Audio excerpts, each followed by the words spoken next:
Civils daily की पूरी team की तरफ से आप सभी को नए साल की ढेर सारी शुभकामनाएं। ये साल आपके जीवन में सफलता, सौभाग्य और खुशियां लेकर आए।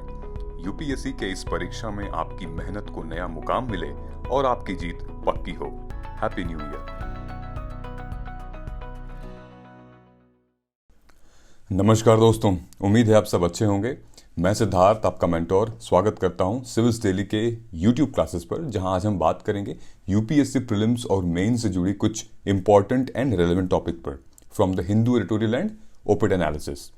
सो इस चर्चा में आगे बढ़ने से पहले मैं आप सबको एक बार फिर से नए साल की ढेर सारी शुभकामनाएं देना चाहता हूं। आज है 3 जनवरी और दिन है Monday. So this is the first Monday of this year and this is also the first editorial of this year. So लेकिन एक यूपीएससी एस्पिरेंट, क्योंकि हम एक सेम फर्टर्निटी से, एक सेम कम्युनिटी से जुड़े हैं, सो सही मामलों में हमारे लिए नया साल शुभ कैसे हो सकता है? हमारे लिए नया साल शुभ इस वजह से हो सकता है कि इंडिया हर एक इंडिसेस पे, हर एक रिपोर्ट्स पे पॉजिटिव आउटकम की तरफ बढ़े, ताकि एक जो डेवलपिंग फेज है हमारा, उसमें एक पॉजिटिव एटीट्यूड हो, पॉजिटिव आउटकम हो।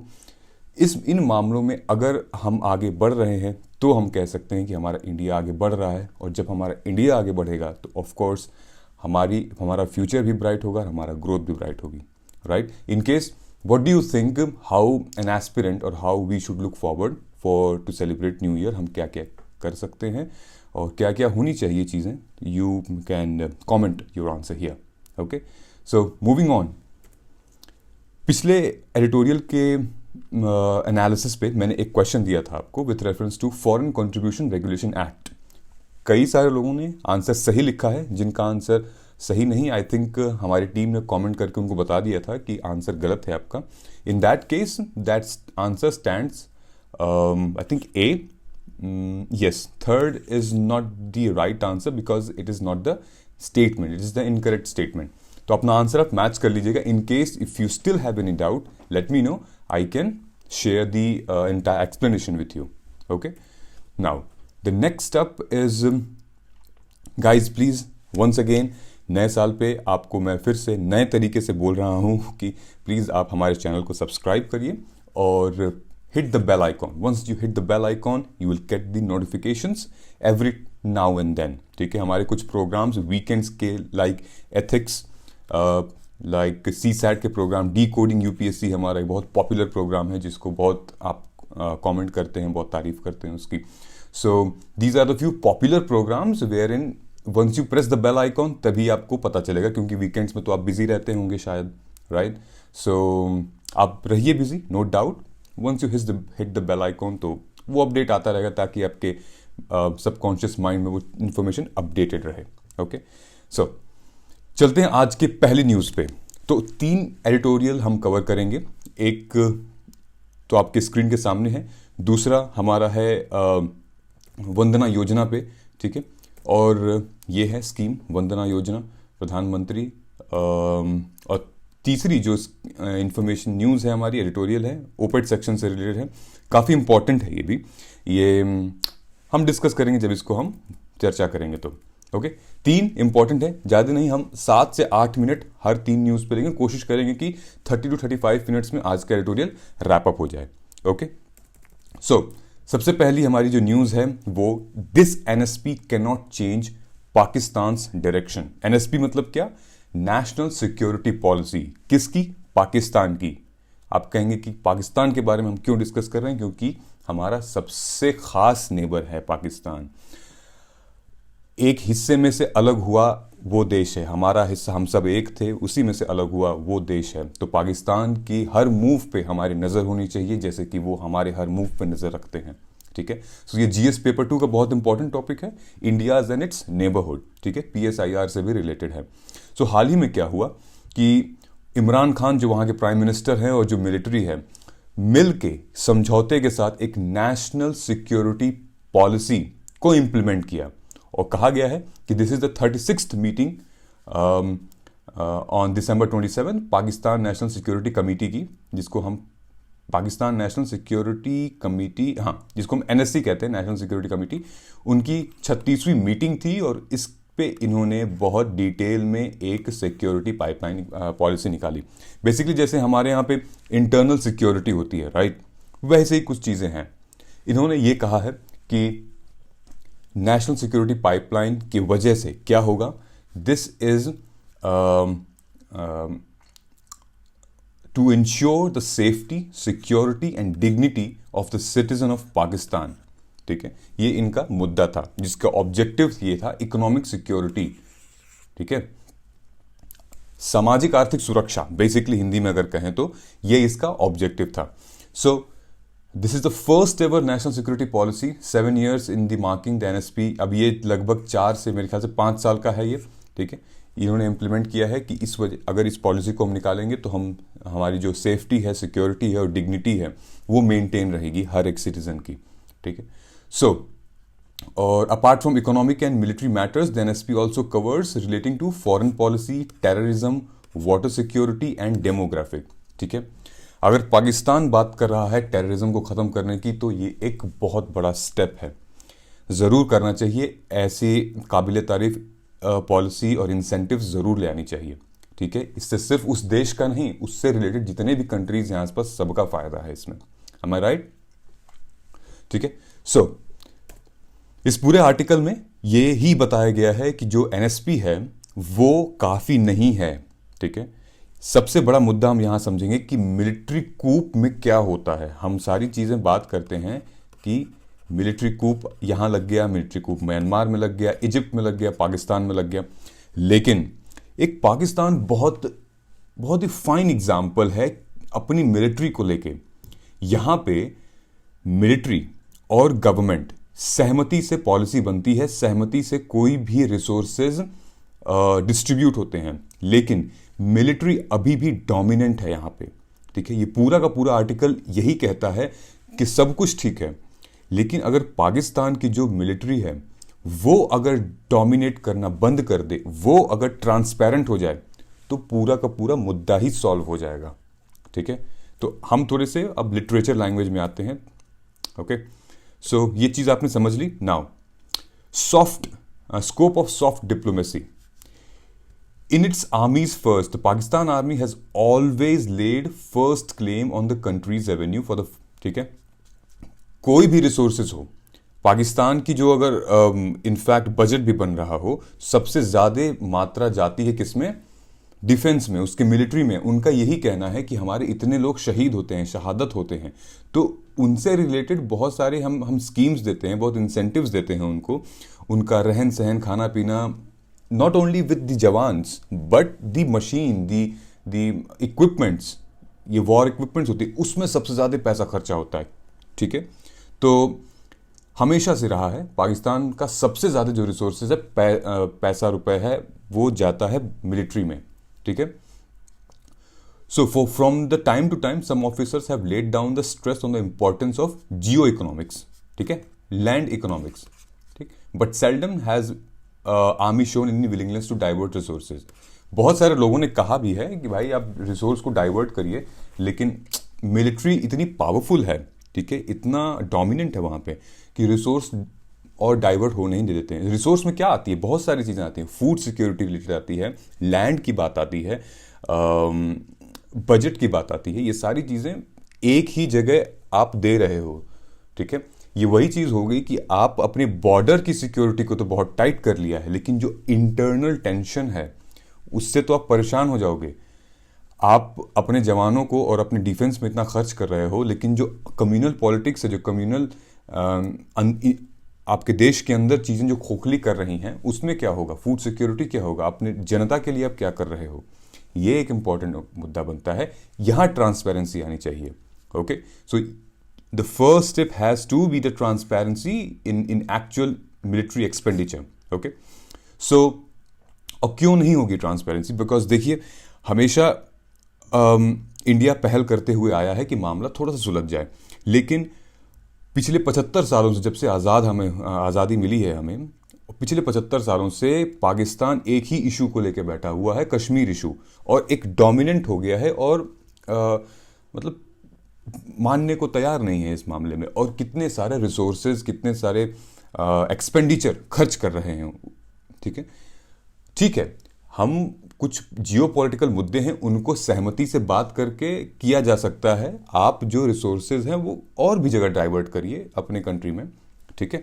सो this is how it has been written here basically.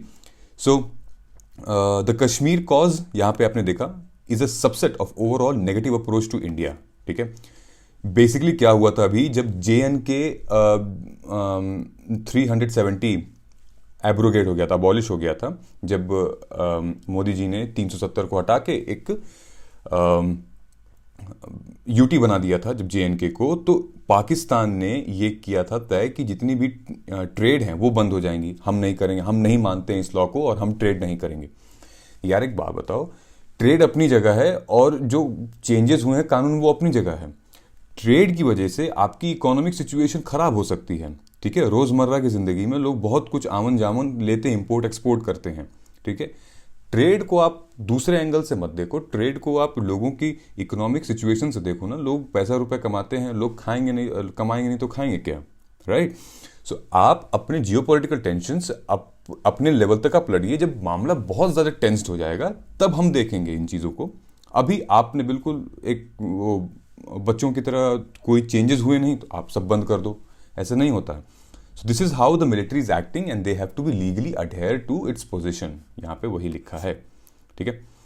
So in fact not only military in Pakistan, but there are few Islamic forces in Pakistan जो कि government के साथ मिलके पॉलिसी बनाती है, ठीक है। तो इस्लामिक फोर्सेस जो हैं, मोस्टली जो क्राउड है वो पाकिस्तान में सुन्नी का क्राउड है, right. Shia and Sunnis are dominate there, ठीक है। सुन्नीज वो लोग हैं जो मैंने आपको बताया था ना, आपने अगर यूनिफॉर्म सिविल कोड शरीयत लॉ पढ़ा था तो शिया एंड सुन्नी में जो डिवाइड होते हैं, शिया वो लोग होते हैं जिन्होंने कहा था कि जो प्रॉफिट मोहम्मद थे उनके फैमिली मेम्बर को जब वो नहीं है तो उनको सीट मिलनी चाहिए, उनको हक मिलना चाहिए। लेकिन सुन्नी वो लोग होते हैं जिन्होंने कहा था कि नहीं, जो स्कॉलर है, जो डिजर्व करता है उसको मिलनी चाहिए। तो ये वो लोग हैं, ठीक है। मेजॉरिटी ऑफ द पूरे वर्ल्ड में सुन्नीज आर डोमिनेटेड, राइट। सो जो आइडियोलॉजी है पाकिस्तान में और जो माइंडसेट है वो प्रिवेंट करता है actually development realistic ties with any country, ठीक है, with reference to India specifically. So it has also has a bearing on social development and economic management, ठीक है। तो सामाजिक आर्थिक स्थिति की तो आप खैर पूछिए मत, ठीक है। सिर्फ यही सिचुएशन नहीं है ना, आपके पास सिर्फ एक कंट्री नहीं जिससे आप चीज़ें संबंध अच्छे कर रहे हो आप अपने। There are several other countries you are neighbourhood, ठीक है। वो बहुत पुराना कोट है कि भाई आप you can not choose your neighbours, right. You can choose your friends, you can choose your family, but you can not choose your neighbours. So it's very important for any country to maintain its friendly relation with the neighboring country, okay. So Pakistan aspire to become a society imbued with moderate Islamic faith. जब ये चीजें आ जाएंगी तो फिर जो power distribution है, जो resource distribution है, वो बायस्ड होने लगेगा। So Pakistan have to look in a secular perspective, if not secular at least religiously influenced तो ना हो, ठीक है। So this has led in the pander of violent sectarian group and marginalised progressive elements. So ये PDF आपके लिए ही मैं बनाया हूं, अदरवाइज मैं न्यूज से भी पढ़ा सकता था, ओके। ये जो न्यूज़ है इससे भी मैं पढ़ा सकता था, लेकिन ये PDF मैं आपके लिए बनाता हूं। तो प्लीज़ इसको आप डाउनलोड करिए और आराम से एक एक लाइन आप पढ़ के समझना। ये न्यूज़पेपर में से ही निकाली हुई है और कुछ अलग से इंफॉर्मेशन ली गई है, ठीक है। सो जो समन्वय फॉर्म दिया है, लिंक फर्स्ट कॉमेंट में उस पर क्लिक करिए, फॉर्म अपीयर होगा, उसको फिल करिए। जो एक लिंक आएगा, उस लिंक को आप हमेशा के लिए सेव कर लीजिए और डेली आप PDF डाउनलोड करिए, okay. So this is why I have made this PDF, so go through it, okay. I will not go by word, बहुत टाइम लग जाएगा इसमें, आप इसको देख सकते हैं, ठीक है। तो सीधी सीधी बात थी कि मिलिट्री को बीच में से हटना पड़ेगा, ट्रांसपेरेंट होना पड़ेगा, और जो इनके इस्लामिक फ्यूडलिस्ट हैं, ठीक है, जो प्रीच करते हैं, टीच करते हैं रैडिकल होना, थोड़ा सा एक आइडियोलॉजी को सपोर्ट करना, वो थोड़ा सा कम हो तो सामाजिक आर्थिक स्थिति पाकिस्तान की भी बहुत अच्छी हो जाएगी। किसी से लोन लेने की ज़रूरत नहीं है, ना किसी कंट्री को उसको सपोर्ट करने की ज़रूरत है, okay. China as an anchor, ठीक है। कुछ मामलों में इंस्टाग्राम पे मीम्स वगैरह चलते थे, जब इंडिया कहता था कि हमारे पास ये वेपन है, हमारे पास वो वेपन है, तो पाकिस्तान कहता था कि हमारे पास तो चाइना है। ठीक है, तो ऐसा नहीं होना, हमें किसी के ऊपर डिपेंड नहीं होना चाहिए, किसी एक रिसोर्स के ऊपर कभी नहीं डिपेंड होना चाहिए। ठीक है, जैसे हमारे यूपीएससी में भी कहते हैं कि भाई प्लान बी क्या है, do not depend only on the one thing, you have to get an alternative of everything. Okay, so alternative इनका कोई नहीं है, चाइना के ऊपर डिपेंड है। ठीक है, रिसेंटली अभी चाइना पाकिस्तान इकोनॉमिक कॉरिडोर हुआ है, जिसमें एक बहुत क्रूशियल रोल प्ले करेगा, किसमें, connectivity, port development and then power production, other investments as well. ठीक है, Pakistan has looked to other economic and commercial partner among whom China is the far most important. The security relation was the anchor of China and Pakistan ties. समझ रहे हो आप, मतलब ये जो security relation है जो भी बन रही है, नेशनल सिक्योरिटी पॉलिसी, चाइना कहीं ना कहीं यहाँ पे सबसे बड़ा रोल प्ले करता है कि इनको लगता है कि हाँ चाइना है ना, हम सब ठीक कर देंगे। ऐसा नहीं है। ठीक है, आपको अपना स्टैंड लेना पड़ेगा, जैसे कि आपने यहाँ पे मेंशन किया है कि सेफ्टी, सिक्योरिटी एंड डिग्निटी की बात की है। सो आपको as a nation, as a country, as a राज्य आपको स्टैंड लेना पड़ेगा अपना। बाकी जो फ्रेंड्स हैं, जो नेबर्स हैं, ऑफ कोर्स वो तो सपोर्ट तो रहेगा ही रहेगा, राइट। चलिए, आई होप वो थोड़ा सा क्लियर हो गया होगा। Now we shall move forward to our next important article, which is state schemes can cast a lifeline to this welfare programme. ठीक, नटशेल मैं am going to tell you here. So क्या होता है कि कुछ कुछ, जैसे हम state list, concurrent list and union list, right. So कितने सारे मामले जो स्टेट लिस्ट में हैं, कभी कभी क्या होता है कि जो सेंट्रली जो यूनियन लिस्ट, जो गवर्नमेंट, यूनियन गवर्नमेंट जो स्कीम निकालती है, वो इनफेक्टिव होती है किसी रीजंस के द्वारा। कुछ ऐसी ही स्कीम स्टेट्स निकालती हैं, वो स्कीम्स बहुत इफेक्टिव होती है, किसी रीजन के वजह से भी वो भी होती हैं। सो यहाँ पे कंपैरिजन बताया है कि जो सेंट्रली स्पॉन्सर्ड स्कीम है, जो फ्लैगशिप स्कीम है वो, और जो स्टेट की स्कीम है, उनमें बहुत फर्क आता है एडमिनिस्ट्रेशन पॉलिसी, एडमिनिस्ट्रेशन के बेसिस पे, कैसे हम उसको रेगुलेट कर रहे हैं, हम उसको मॉनिटर कर रहे हैं। ठीक है, सो यहाँ पे एक जो स्कीम का सैंपल एग्जाम्पल लिया है वो है प्रधानमंत्री मातृ वंदना योजना। ठीक है, प्रेग्नेंट वुमेन से रिलेटेड है। यहाँ पे अगर आप कोई भी स्कीम ले लो, चाहे आप गवर्नमेंट की कोई भी सेंट्रली स्पॉन्सर्ड स्कीम ले लो, और वही स्कीम कुछ रिलेटेड अगर हम किसी स्टेट में रन कर रहे हैं, तो फिर आप उसकी मूल्यांकन कर सकते हो, इवैल्यूएशन कर सकते हो। ठीक है, ये जीएस पेपर 2 से टॉपिक है, issues related to women health, government policies and intervention. Okay, so इस पूरे मुद्दे को समझने से पहले हम ये जान लेते हैं कि ये प्रधानमंत्री मातृ वंदना योजना है क्या। ठीक है, so it's a maternity programme being implemented सारे डिस्ट्रिक्ट में। इंडिया के कितने डिस्ट्रिक्ट हैं, लगभग 700 प्लस डिस्ट्रिक्ट हैं, शायद 748 या 741 डिस्ट्रिक्ट हैं। ओके, सारे डिस्ट्रिक्ट में ये प्रोग्राम इंप्लीमेंट किया था 1 जनवरी 2017 को। It is a centrally sponsored scheme executed by ministry of women and child development. DBT होता है इसमें, डायरेक्ट बेनिफिट ट्रांसफर, मतलब कि जो बेनिफिशियरी हैं उनके खाते में डायरेक्ट पैसा जाता है। ठीक है, cash benefit are provided to pregnant women in their bank account directly. ठीक है, partially compensate for wage loss. Wage loss किनको हो रहा है, जो ये औरतें, जो ये महिलाएं काम कर रहे होते, जैसे मान लीजिए कि एमजी नरेगा है, वहां पे ये लोग जॉब कर रहे थे, काम कर रहे थे। ठीक है, अब ये प्रेग्नेंट हैं, तो जो वो टेन्योर है, जो जॉब लॉस हो रहा है, वेज लॉस हो रहा है, उसकी भरपाई करने के लिए इस स्कीम को इंट्रोड्यूस किया गया था। कंसेप्ट अच्छा है, बहुत अच्छा है। ठीक है, कुछ चैलेंजेस थे जिनकी वजह से थोड़ा सा वीक हो गया। टारगेट बेनिफिशियरीज कौन कौन होते हैं, इसमें इन्होंने मेंशन किया है कि इन महिलाओं को, इन गर्भवती महिलाओं को ही मिलेगा, बाकी और किसी को नहीं मिलेगा। किनको नहीं मिलेगा, सेंट्रल गवर्नमेंट के एम्प्लॉयज को, स्टेट गवर्नमेंट के एम्प्लॉयज को, या कोई पीएसयू में काम कर रहा है, या फिर कोई भी मतलब जिसकी सामाजिक आर्थिक स्थिति ठीक है। ठीक है, बेसिकली ये गरीबों के लिए है, पुअर पीपल के लिए है, और वो लोगों के लिए है जो, वो औरतों के लिए है जो कि खुद सक्षम नहीं है, तो वो अप्लाई कर सकती हैं इसके लिए। ठीक है, all eligible pregnant women, lactating mother who have their pregnancy on 1 जनवरी 2017 for the first child in the family. ये भी एप्लीकेबल, कोई रेट्रोस्पेक्टिव नहीं है, ठीक है। 2016 या 2016 के हाफ ईयरली से नहीं, ये 1 जनवरी से है, ठीक है। अगर 1 जनवरी 2017 for the first child, okay. So you have to be aware here कि यहाँ पे फर्स्ट चाइल्ड की बात की गई है, उससे रिलेटेड ये कैश इंसेंटिव है। अगर सेकंड चाइल्ड है आपका, अगर आप प्रेग्नेंट हो, आपके पास एक बच्चा है, अगर दूसरा बच्चा आप कंसीव किए हो, अगर आप प्रेग्नेंट हो, तो फिर ये स्कीम आप पे लागू नहीं होगी, ओके। आप ये देख सकते हैं, this is how the instalments will go, ठीक है। The cash incentive 5,000 is payable in the 3 instalment in eligible pregnant women.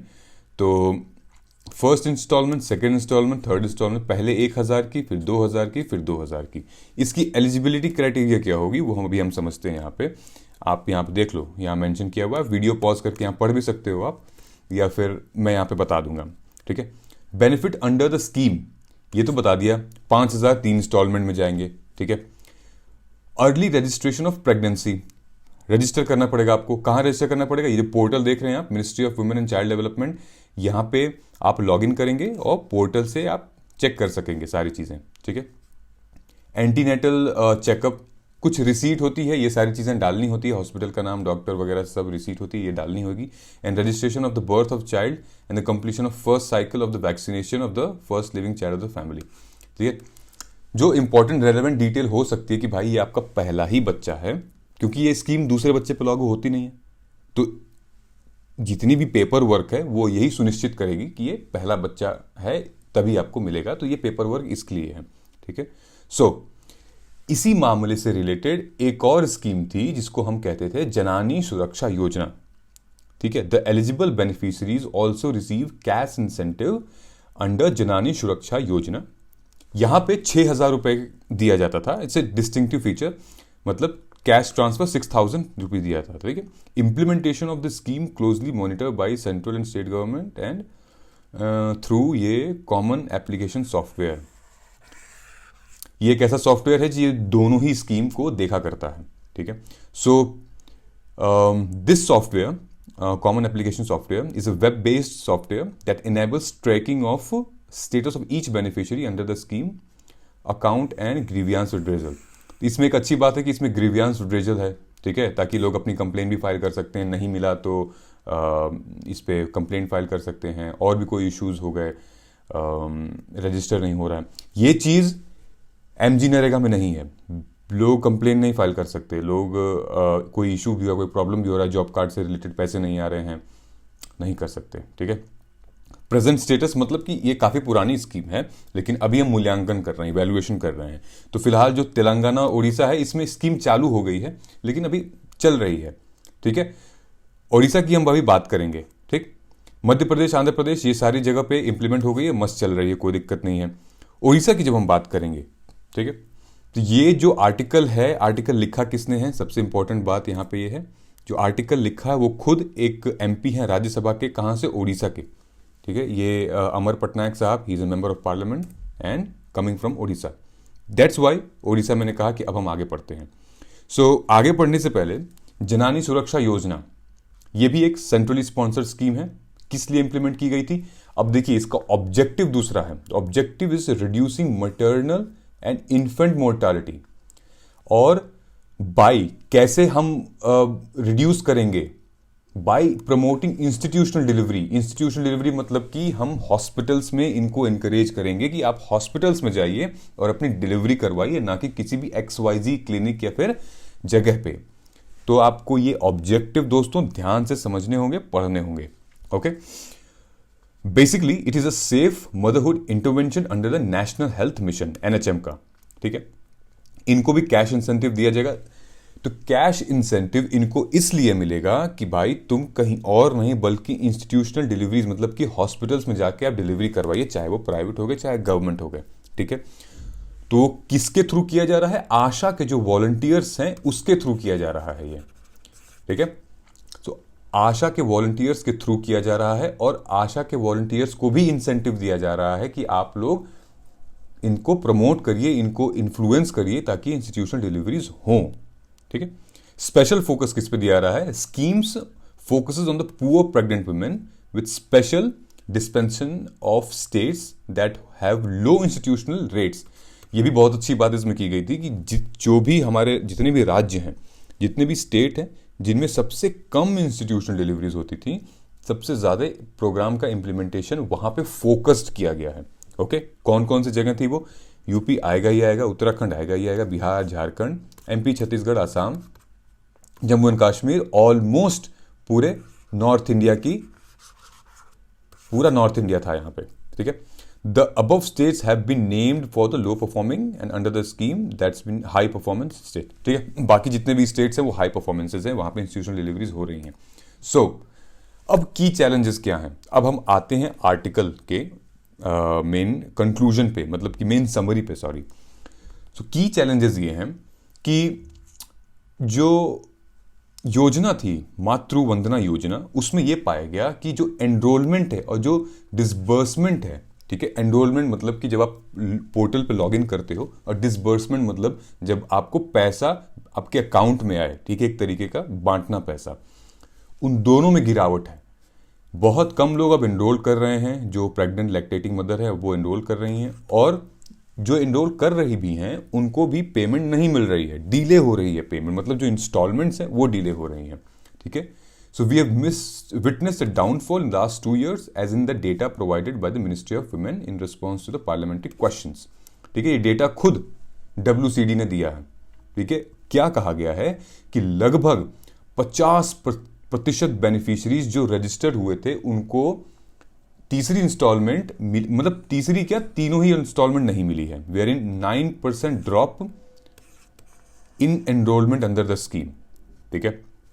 Despite the government's continued emphasis on maternal and child health, the overall budget of child, वो भी इस साल के budget में 20% कम था as compared to previous years. ठीक है। Budget allocation of PMMVY has also been slashed as it has been clubbed under. अब इसका एलोकेशन यहाँ पे गवर्नमेंट ने 20% बजट कम किया है। ठीक है। लेकिन सरकार ने ये कहा कि कुछ हमारे और भी स्कीम्स के साथ मातृत्व वंदना योजना क्लब्ड है। कौन कौन सी स्कीम है? एक है समर्थ, दूसरी है समर्थ। कौन सी स्कीम है? I will be glad if you can pause the video, तुरंत कमेंट करिए। बेटी बचाओ बेटी पढ़ाओ के ऑब्जेक्टिव क्या थे? महिला सशक्ति केंद्र कहते हैं, महिला शक्ति केंद्र भी कहते हैं। इसका ऑब्जेक्टिव क्या था? Gender budgeting and then research budgeting, women budgeting भी एक था टारगेट। अगर आपको पता है तो वीडियो पॉज करिए, कमेंट कर लीजिए तुरंत। हमें सिर्फ ऑब्जेक्टिव जानना है। ऑब्जेक्टिव बहुत इंपॉर्टेंट है यहाँ पे, क्योंकि जब आप आंसर लिखोगे, ऑब्जेक्टिव एक बार आपको समझ में आ गया तो अपने आप आपकी कलम चलती जाएगी कि क्या क्या चैलेंजेस थे। ठीक है। तो ये एक बहुत ही ट्रिक है किसी भी स्कीम को जानने का कि भाई मुझे सिर्फ ऑब्जेक्टिव जानना है। ठीक है। तो जैसे कि अभी हमने जाना कि जनानी शिशु सुरक्षा योजना में क्या था और फिर मातृत्व वंदना योजना में क्या था, दोनों अलग अलग थे। ठीक है। So the overall budget of Samarthya was लगभग 250 crore, 2500 crore, which is nearly equivalent to the budget of इतना alone in the previous financial year. ठीक है। ये कंपेयर पाया गया कि जो हमारे स्टेट्स हैं, अब मैं आपको इस पे लेके आता हूं। ये आप फिगर देख रहे हैं। ठीक है।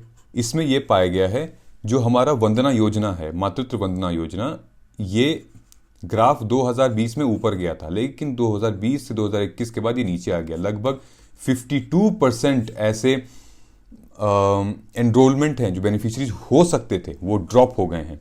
लेकिन वहीं पे ये जो आप रेड लाइन देख रहे हैं वो ममता स्कीम है उड़ीसा गवर्नमेंट की, जहां पे सबसे ज्यादा एनरोलमेंट पाए गए और उसी हिसाब से बेनिफिट्स भी मिले उनको। कर्नाटका उसके बाद दूसरी स्टेट थी जहां पे ऐसा हुआ, सक्सेसफुली इंप्लीमेंट हुआ। मतलब कि हमें स्टेट्स से सीखना चाहिए कि सेम स्कीम, सेम प्रोविजन के साथ आप इंट्रोड्यूस कर रहे हैं, इंप्लीमेंट कर रहे हो, तो कैसे इफेक्टिव उसको बनाना है। ठीक है। सिर्फ और सिर्फ हम स्कीम निकाल के और एक आध पहल करके नहीं, हमें कंप्लीट प्रोसेस कंप्लीट करना है। तभी तो फिर बात बनेगी, तभी तो नया भारत बनेगा, तभी तो हम गरीबी से थोड़ा सा ऊपर आएंगे, लोगों की सुरक्षा होगी, तभी तो आपका नया साल बनेगा। ऐसा ही तो होता है। ठीक है। So an inclusive and efficient implementation of maternity benefit program, thereby serving as promising evidence for support to improve PMY in line with the Odisha government scheme. ठीक है, तो इन सारी चीज़ों को देखना चाहिए, ठीक है, सीखना चाहिए, समझना चाहिए कैसे हम इम्प्लीमेंट कर रहे हैं, ठीक है। की सजेशंस यहाँ पे क्या हैं? सो इसको मैं ऊपर कर देता हूँ यहाँ पे। So here is the way forward for इतना।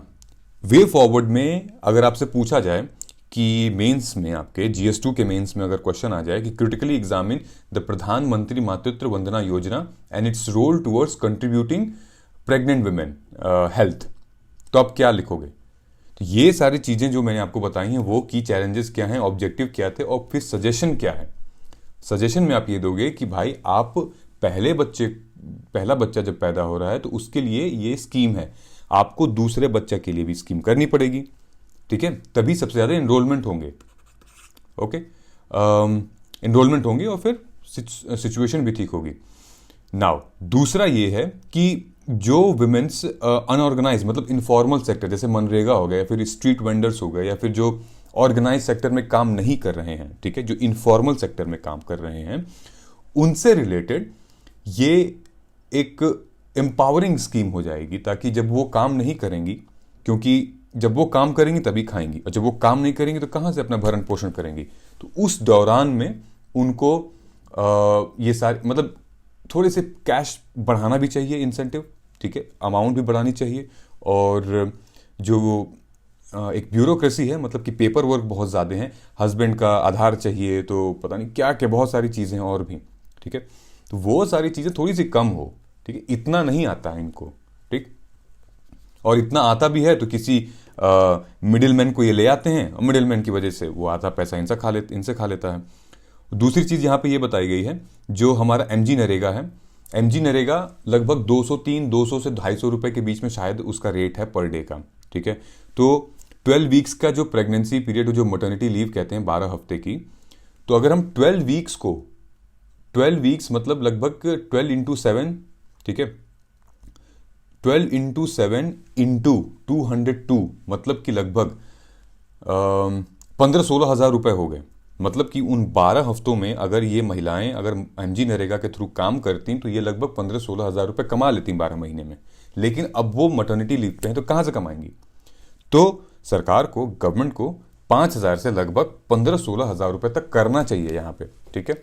कौन सा ये पैसा लेके बहुत अमीर हो जाएंगे, ये तो अपने भरण पोषण के लिए ही अच्छा खाएंगे, अच्छा पिएंगे, ठीक है।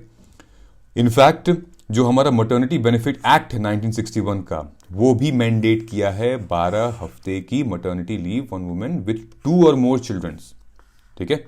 अमाउंटिंग कॉम्पनसेशन ऐसे मिलना चाहिए, इतना मिलना चाहिए, wage compensation should receive. So this is how the way forward you can implement. और इससे रिलेटेड हमारे प्रीलिम्स का एक क्वेश्चन यहां बनता है, तो आप कमेंट करके बताइएगा कि इसका आंसर क्या होगा, फिर हम इसको कल डिस्कस करेंगे सुबह। नेक्स्ट हमारा जो आर्टिकल है वो एक इम्पॉर्टेंट आर्टिकल है कि लास्ट एक साल में 2021 में जो हमारे एक्सटर्नल अफेयर मिनिस्टर हैं श्री जयशंकर जी, काफ़ी ज़्यादा उन्होंने ट्रैवल किए और कहा गया है कि he was the person of the year from India 2021 because हर जगह न्यूज़पेपर में छाए रहते थे, चाहे वो अफगानिस्तान हो, चाहे US हो, चाहे चाइना हो, चाहे UAE हो, श्रीलंका हो, म्यांमार हो, हर जगह ये साहब गए हैं और एक बहुत ही इफेक्टिव डिप्लोमेसी और रोल प्ले किए हैं वहाँ पे, ठीक। तो ये एक्चुअली मैंने हाफ कट किया है, पूरे स्क्रीन पे नहीं आ रहा था, तो हाफ इस साइड है और हाफ इस साइड है, ओके। ये GS2 से अगेन रिलेटेड है, India and its neighbourhood bye, आज का पूरा जो आर्टिकल है तीनों वो GS2 से रिलेटेड है, तो ऑलमोस्ट थोड़ा मोड़ा कवर हो गया होगा आपका chapter. India's neighbourhood, bilateral, grouping, global, regional agreement, ठीक। बेसिकली इसमें ये बताया है कुछ इंपॉर्टेंट मुद्दे जो पिछले साल जयशंकर प्रसाद ने हैंडल किए हैं और इंडिया के लिए ऐसे दो कौन सी अपॉर्चुनिटी चैलेंजेस हैं जो कि अभी इंडिया फेस कर सकती है। तो कुछ इंपॉर्टेंट मुद्दों में से मुद्दा क्या क्या आता है, एक तो मुद्दा सबसे पहले आता है, ये कुछ लैंडमार्क इंटरनेशनल इवेंट्स हैं, ठीक है, जहाँ पे जयशंकर जी ने वहाँ गए हैं ये और ये सारी चीज़ें की है। तो जिसको हम एक यहाँ पे नाम दिया हुआ था, एक्टिविज्म, कौन से, the activism, something activism was there, एक लुक्रेटिव वर्ड था. So here comes to, so for India the biggest preoccupation of 2021 was the effort to get China to disengage in areas in Ladakh. नाको चने चबवा दिए China ने India को, हमें, कि भाई तुम यहाँ से निकलो, ठीक है. और होता क्या है कि जब इंडिया हमारी इतने ज़्यादा नेबर्स हैं, ठीक है, जियो पॉलिटिकल रिलेशन है सबसे, तो अगर आप किसी एक मुद्दे पे अपना सारा दिमाग, सारा रिसोर्स यूटिलाइज करोगे तो कहीं ना कहीं आप दूसरी जगह वीक होने लगोगे. तो यही हुआ. तो एक तो चाइना डिसएंगेज होने का नाम नहीं ले रही, मतलब, और धीरे धीरे अपनी सीमाएं बढ़ाती जा रही है, आगे आती जा रही है, और इंडिया अपना सारा एनर्जी उधर लगा रहा है. तो ये एक नेगेटिव इम्पैक्ट पड़ सकता है हमारे कंट्री के ऊपर कि हमें अपना रिसोर्सेज जो पहले है, हमें अपना माइंडसेट और भी यूटिलाइज करना है, और भी बॉर्डर्स पे और एरियाज पे, ना कि ओनली लद्दाख पे. तो ये एक इंपॉर्टेंट मुद्दा था जिसपे प्रेशर काफ़ी था, ठीक है, विथ लिमिटेड सक्सेस, ठीक है. Military preparedness, economic pressure with limited success. The sooner we achieve this engagement in the remaining sectors the better it will be India to be more effective in other areas of concern, ठीक है. More of the time for dialogue with other must have been spent on establishing. ये वही चीज़ है जो मैंने आपको बताया कि जैसे ही जितनी जल्दी हम इन मामलों से छुटकारा पा लेंगे तो हमारे पास और भी ऐसे मुद्दे हैं जिनसे हम रैशनली और इफेक्टिवली डील कर पाएंगे बॉर्डर इशू से रिलेटेड, ठीक है. दूसरा जो बड़ा मुद्दा हुआ कि अफगानिस्तान क्राइसिस, ठीक है. हम सबको पता है, हमने कई बार एडिटोरियल में, करंट अफेयर्स में डिस्कस किया है. अफगानिस्तान इशू जो है वो कई सारे उसके एंगल्स हैं, बहुत सारे एंगल्स. एक तो एंगल यहीं पे निकल के आता है कि जो क्राइसिस थी अफगानिस्तान में उससे रिलेटेड कुछ कंट्रीज हैं जैसे पाकिस्तान, चाइना, ईरान, रशिया, ये इनका एक समूह बनते दिख रहा है. तो इसमें इंडिया ने फॉर्मली डिफेंड किया है अमेरिका को. सबका मानना यही था कि ये जो आपदा हुई है वो अमेरिका के विड्रॉल करने से हुई है अफगानिस्तान में, तभी तालिबान ने वॉक ओवर किया है, टेक ओवर किया है. लेकिन इंडिया का स्टैंड था अमेरिका के साथ यहाँ पे, तो ये भी एक बहुत सेंसिटिव मामला था. हालांकि हम नाम पॉलिसी अपनाते हैं, लेकिन इस मामले में एक डिफेंड किया है इंडिया ने अमेरिका को, ठीक है. सो जो प्राइम मिनिस्टर थे और जो ग्रुप ऑफ मिनिस्टर्स थे वो वर्चुअली प्लेटफॉर्म पे कनेक्ट करते थे, एंड देन एक एंटी टेररिज्म की बात की गई रादर देन चाइनीज एक्सपेंशन, ठीक है. Afghanistan and anti terrorism rather than Chinese expansion. तीसरा जो बड़ा मुद्दा हमारा आया था क्लाइमेट चेंज का, जो COP26, उसके भी मैंने बहुत सारे आपको एंगल्स बताए थे, ठीक है, बहुत फीचर्स बताए थे. तो क्लाइमेट चेंज का एक मुद्दा था लास्ट ईयर, हम सबको पता है, यूनाइटेड नेशन जो रिफॉर्म की बात की गई थी क्लाइमेट से रिलेटेड, वहाँ पे भी इंडिया ने अपने बहुत ही फर्म स्टेप लिया था कि हम ज़ीरो नहीं कर पाएंगे, हम कम करेंगे, हमारा नेट ज़ीरो होगा 2070 में, ठीक है. By the time will try to reduce the coal, phasing down the coal. हम फेज आउट नहीं कर रहे हैं, हम फेज डाउन कर रहे हैं वंस अगेन, ठीक है. ये सेगमेंट है. तो एक नेट ज़ीरो का मामला आया था. फिर जो even the engagement with China at the level of commanders and diplomats वो इंटेंस, मतलब कि ऐसे कई सारे अग्रीमेंट्स थे जो चाइना ने ब्रेक किए थे, तोड़े थे, ठीक है. तो एक तो यही था आपका जो काटसा मिसाइल थी और S-400 मिसाइल थी जो रशिया के साथ चाइना इंक्लाइन किया था, उससे रिलेटेड, ओके. एंड जो लास्ट पॉइंट था हमारा वो है unprecedented in the history of UN, मतलब कि जो हमारे प्राइम मिनिस्टर हैं उन्होंने security council, UN security council को चेयर किया था और ये एड्रेस किया था कि इश्यूज़, कौन से इश्यूज़ थे हमारे जिनको उन्होंने एड्रेस किया था. वो maritime security, peace keeping, anti terrorism active for consideration in the future, ठीक है. उससे रिलेटेड इन्होंने बात की थी. तो कुछ ये इंपॉर्टेंट 1 2 3 4 5 6 मुद्दे हैं इंपॉर्टेंट, जिनको आप अपने नोट्स में नोट कर सकते हैं, नोट पैड में, और GS2 से रिलेटेड खास तौर की कि ये कुछ इंपॉर्टेंट मुद्दे हुए थे, ठीक. 2 ऐसे मेजर चैलेंजेस हैं अभी भी. एक तो ऑलरेडी आपको पता चल गया होगा इसमें से, एक जो चाइना वाला और एक अफगानिस्तान. यही इसमें भी मेंशन किया है कि the extraordinary efforts made by India have not been fruitful in case of China and Afghanistan, ठीक है. चाइना वो अपनी लैक ऑफ नेग्लिजेंस दिखा रहा है, ठीक है, एक इंटरेस्ट नहीं दिखा रहा है कि हमें लद्दाख से वापस जाना चाहिए. डिसएंगेजमेंट रही है चाइना की तरफ से टू विड्रॉ उनके जो ट्रूप्स हैं, उनकी जो आर्मी है छोटी सी, वहाँ पे कहाँ पे, लाइन ऑफ एक्चुअल कंट्रोल पे। ठीक है, ये वाला एरिया हमेशा टेंशन में रहा है और इस वजह से हमारी जितनी भी रिसोर्सेज है वो हम मोबालाइज कर रहे हैं वहाँ पे, जिसकी वजह से हम और सारे मामलों पे फोकस नहीं कर पा रहे हैं। तो यहाँ पे एक इंडिया को डिप्लोमेटिक फैक्टर खेलना चाहिए, क्योंकि दिस स्टैंड्स इम्पॉर्टेंट। चाइना अगर नहीं जा रहा है तो हमें एक ऑल्टरनेटिव यहाँ पे ढूंढना चाहिए, ताकि एक फोर्स उसको रेस्ट्रिक्ट करे, लेकिन जो रेस्ट ऑफ द फोर्सेस हैं वो और भी बॉर्डर्स को और इंटरनल और बॉर्डर सिक्योरिटी पे ध्यान दें। ठीक है, and the second is about Afghanistan. जैसे कि हम सब ने देखा है that it's has already been a formidable challenges. तो ना कि अफगानिस्तान से रिलेटेड इंडिया और यूएस इन्वॉल्व है इसमें, is like the entire world is now getting affected by it. Recently अभी यूनाइटेड अरब एमिरेट्स की जो मीटिंग हुई है उसमें भी अफगानिस्तान का इशू था, उसमें भी कतर का इशू था। तो कलेक्टिवली होलिस्टिकली ये इशू डील करना चाहिए। This is not just India's own stand, India has to coordinate with the ties, जिनके साथ उनके अच्छे संबंध हैं हमारे देश के, उनके साथ हमें टाई करके और इस इशू को रिजॉल्व करना चाहिए। Okay, so India's new style of diplomacy will still have an impact in shaping the world of the future. एक इंपॉर्टेंट टर्म था यहाँ पे जो आप अपने मेंस आंसर में मेंशन कर सकते हैं कि how India in last year 2021 diplomacy को कैसे टैकल किया है।